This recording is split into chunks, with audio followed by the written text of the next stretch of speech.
La delegación Iztacalco otorgará un presupuesto 4 veces mayor que en la pasada administración para destinarlo al rubro de protección civil, pues los recursos con los que se cuenta no son suficientes para mejorar este rubro, aseguró la jefa delegacional Elizabeth Mateos Hernández. Le vamos a dar a protección civil 4 veces más del presupuesto que tuvo la administración pasada. Estamos pidiendo alrededor de 1 millón de pesos para gastos diversos del área.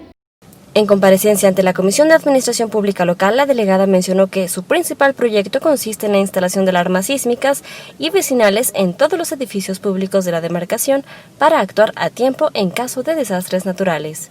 Estamos echando a andar un programa este año tanto de colocación de alarmas vecinales y alarmas sísmicas para que también podamos bajar tanto el problema de inseguridad en el interior como que en el caso de algún siniestro, pues la gente puede estar preparada y que pueda en este sentido estar protegida. Después de una inspección en todos los mercados públicos de Iztacalco, Mateos Hernández aseguró que se encuentran en buenas condiciones.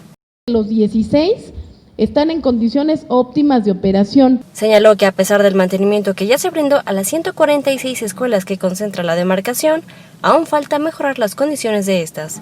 Es por eso que está a la espera de un presupuesto. Ya vienen allí 10 millones de pesos también para comprar mobiliario para escuelas en el distrito 16.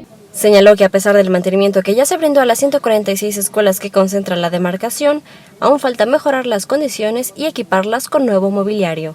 Solicitarles a ustedes la revisión de esta norma de ordenación general para que ya no aplique particularmente en estas colonias. Por último, la delegada de Iztacalco pidió a los asambleístas revisar la norma 26 para detener el incremento de unidades habitacionales en las colonias Agrícola Oriental, Pantitlán, Militar Marte, Reforma, Iztaccíhuatl, Norte y Sur, pues se presenta un problema de desabasto en los servicios. Con imágenes de Manuel Hernández, a Tiempo 21, Paulina Silva.